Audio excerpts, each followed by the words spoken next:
I just got back from a trip where I spent 4 or 5 days riding a KTM 890 Adventure R in and around Moab, out to Monument Valley, up the Onion Creek Canyon, and around to a bunch of different places. I put about 800 or 900 miles on it over the course of that trip, so I feel like at this point I have enough experience to at least share my thoughts in an 890 Adventure R review. Before I jump in, I just want to say thank you to both Colorado Motorcycle Adventures for loaning me this motorcycle and to Quadlock for sponsoring this video.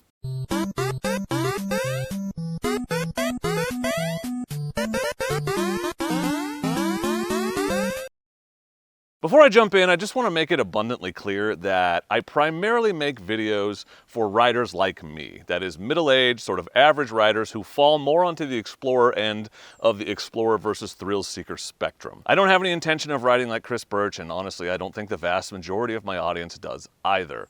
I don't normally feel the need to make this disclaimer, but for some reason, whenever I review a KTM, certain people tend to become confused. Also, keep in mind that a review, by definition, is just my personal opinions. Before we get into my thoughts on the bike, here are some specs so that we're all on the same page. The KTM 890 Adventure R is a liquid-cooled 2-cylinder 4-stroke parallel twin, 889 cc's. The horsepower claimed is approximately 100 newton meters of torque-ish. Front suspension is a fully adjustable 48mm WP Explorer fork, upside down. The rear suspension is a fully adjustable WP Explorer monoshock. Suspension travel in the front and rear is 240mm or 9.4 inches. And the seat height is 880mm or 34 to 35 inches, depending on where you got it and what year it is. So let's just say it's 35 inches. Ground clearance, 263mm or 10.4 inches. Fuel capacity is 20 liters or 5.3 US gallons. Wet weight is 464 claimed, but dry weight is like 440, and if you had 40 pounds of fuel, wouldn't that be more like 480?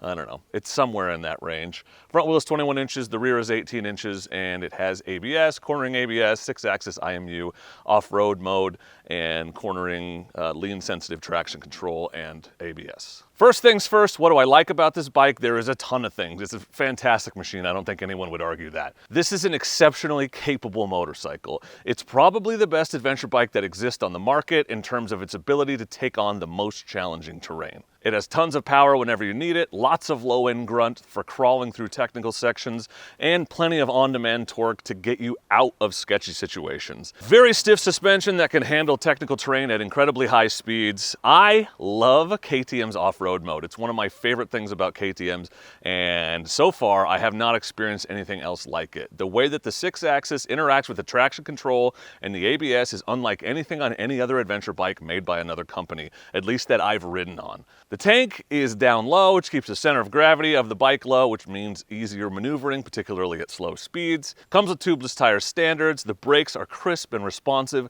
The aftermarket is incredibly robust because in many ways, the KTM bikes have become the default adventure bike. And so many companies, most companies I would argue, are making aftermarket parts for this 890. It has a ton of power if you want to ride like an a-hole on the street, but it's still nimble enough and capable enough to tackle the toughest off-road terrain. When I have a bike like this, I feel no need to own a sport bike. Some of you will jump in the comments and be like, well, sport bikes are way faster.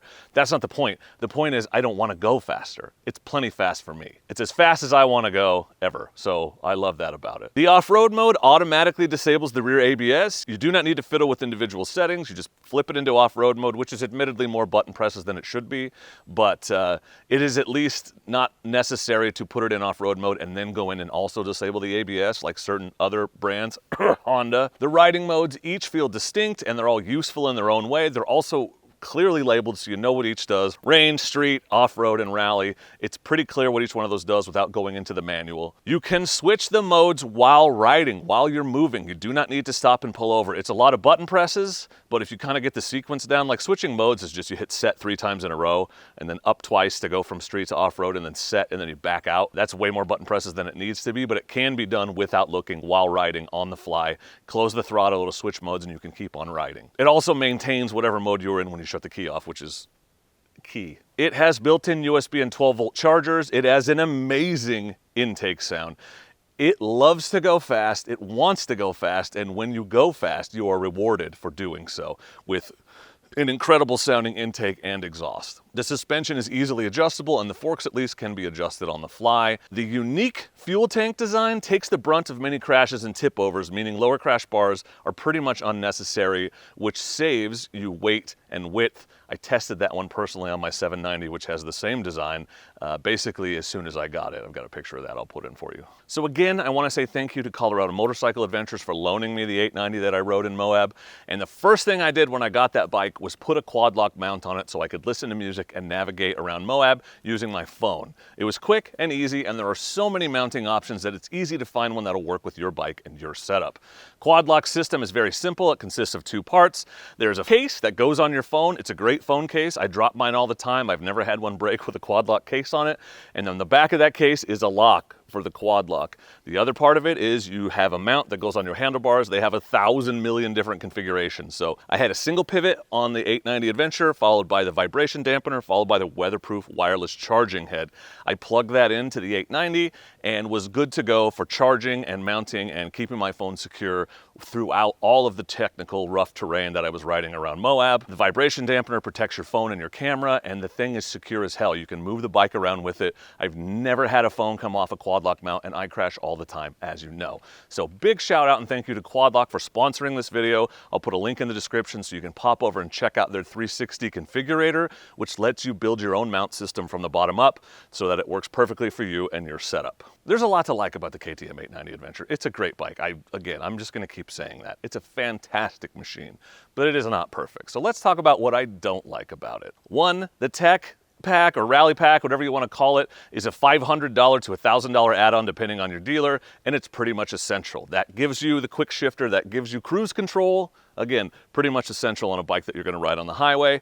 It gives you rally mode, which is adjustable on the fly and user configurable. The other three modes are not. So I feel like that's just an essential piece of this bike. You get to try that stuff out because of demo mode, but it goes away after your first service. So I don't love that, KTM, because it's already on the bike. It's controversial. I just should be included because it's pretty much necessary. It's not the same bike without that. On top of that, this bike is not cheap. It's $16,000, $15,800 retail, and that's without the rally packs. You got to add another $500 to $800 to it. That's an expensive motorcycle. You're paying a lot of money for what you're getting. The suspension is great for fast riding, but it is really stiff and uncomfortable under normal conditions. It can eat up 60-mile-an-hour desert whoops like nobody's business, but if you want to go 35 on a rocky road, it's going to jar your teeth out of your head. It may be adjustable to eliminate some of that. I played with it a little, but the suspension was not set up for me specifically, so grain of salt it, but it is a very stiff, harsh suspension on purpose because it's meant to be ridden fast. The bike feels very wide. It does not feel nimble when you're navigating between obstacles,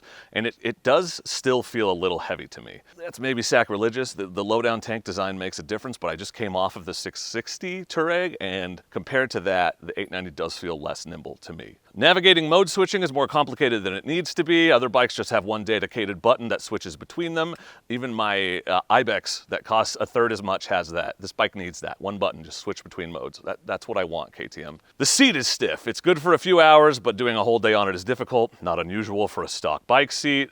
Dust ingestion continues to be an issue on these bikes. Aftermarket options exist to prevent this, but it kind of feels like a ticking time bomb because this isn't just oh, if it happens, I'll take it to the dealership and get a switch replaced. If dust gets into your engine, it's a major repair, if not engine replacement. I've talked to several people who have had this issue, which tells me it's a continuing, ongoing issue. It just seems like on a bike this expensive, that shouldn't be a problem. You shouldn't have to worry about things like that. And, you know, it's a KTM, so reliability overall is questionable. KTM has that reputation, but I'm not just taking it based on hearsay. I have several friends who operate fleets of bikes, and they all say that KTM adventure bikes have more issues than pretty much anything else they run. It's just a fact. They just have issues. Sorry, KTM fanboys, I know you don't want to hear it, but I'm not saying they're unreliable on the grand scale. I am saying they do have more issues than other manufacturers' bikes, anecdotally, based on the large sample size that my friends have dealt with. I don't like the windscreen. It keeps the wind off your chest, but directs the buffeting directly into your nose. I would definitely need an upgraded windscreen or at least a bigger wing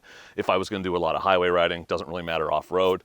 Front end is still weird looking in my opinion. They've upgraded and refined the looks in the last few years and it looks better. I'll give you that, but it's still that freaking headlight triangle trapezoid thing. I just don't love it. That's personal, but that's what a review is. It needs bar risers.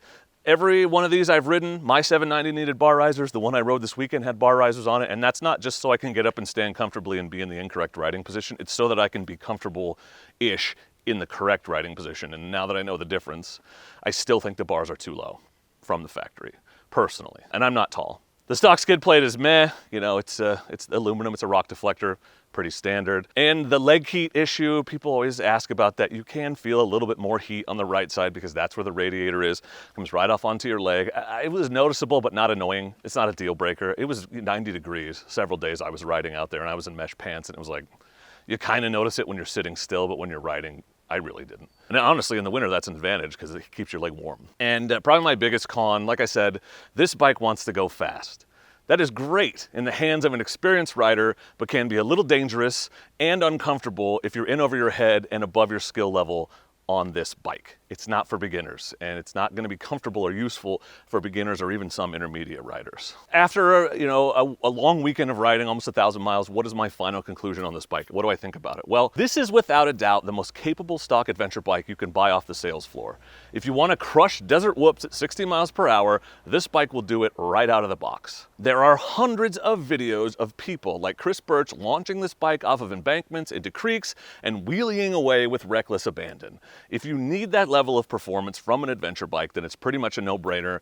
That is who it's designed for. However, if you're watching my channel, there's a pretty good chance that not only do you not ride like that at this time in your life, but you probably aren't aspiring to ride like that at any point in the future. And in that case, well, you're paying a lot of money for a lot of capability that you'll never use, and the trade-off is that you're going to be less comfortable doing normal riding on this bike than you would on one that is technically less capable, but probably more better suited to your specific needs. This bike is for the top 5%. I know about 5 people who need this bike for the type of riding that they do. Daryl at Cyclops Adventure Lighting is an example. That guy rides like a maniac 100% of the time. If there's a hill climb, he hits it. If there's a jump, he hits it. If there's a single track trail that clearly leads up to a sketchy ridgeline with no clear opportunity to turn around, he hits it full throttle without hesitation. That's who this bike is for. That's who needs this bike. If you want to go full send 100% of this time, this bike can handle that and will take everything you can throw at it and beg for more. It is a very impressive machine. But in my opinion, at least, it's overkill for most of us mere mortals. And that overkill comes at a cost, because when you're riding around at 35 to 40 miles an hour on a gravel road, you're getting your teeth rattled out of your head because the suspension is super stiff and set up to handle riding twice as fast. Add in the fact that you're looking at $17,000 or so before dealer fees and taxes, and it becomes clear that you're paying a lot extra for capability that you're not going to use, and you're going to have a less enjoyable experience as a result. Consider that you can get a Tuareg 660 for $12,000 or $13,000, and it has almost all of the same features, including cruise control and stuff you have to pay extra for on the 890, and the suspension on the Tuareg is much more comfortable for normal riding and still capable of handling most of your higher speed, more technical needs. Or consider the KTM 790 Adventure, which is $11,000 or 12-ish by the time you add in the rally pack. The suspension is not adjustable, but it's pretty damn good, and the bike is just as fast, at least according to my butt dyno. It's a far more comfortable bike for normal riding, yet still capable of handling the more advanced stuff when it needs to, and you're saving a ton of money. I'm not denying that the 890 Adventure is an insanely good motorcycle. I legitimately don't think there is a more capable adventure bike out there at the moment. It's the bike we're supposed to want. All the power and all of the capability, the most capable bike. But here's the truth I didn't understand early on in my riding career. A more capable motorcycle does not make you a better rider. In fact, too much power and extra stiff suspension can make your experience far less enjoyable and open you up to getting hurt because you're trying to ride a bike that requires a skill level higher than what you currently have. This is a great bike, but I think it's the wrong choice for 90% of us.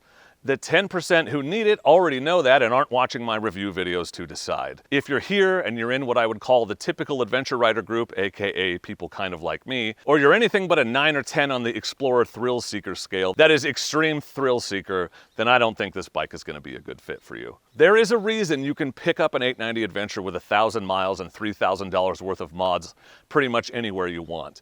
People buy these bikes because it's what they're supposed to want, and then they get out there and ride it and it's not for them, so they come back and trade it in on something a little more tame or get out of adventure riding altogether. My review of this bike is overwhelmingly positive. It's an amazing machine. My recommendation to my audience, however, is that you should probably look elsewhere. I really do feel like while this bike is super fun, you're gonna be more comfortable and more confident on something a little less capable. It may be the best ADV bike out there, but that doesn't mean it's gonna be the best for you.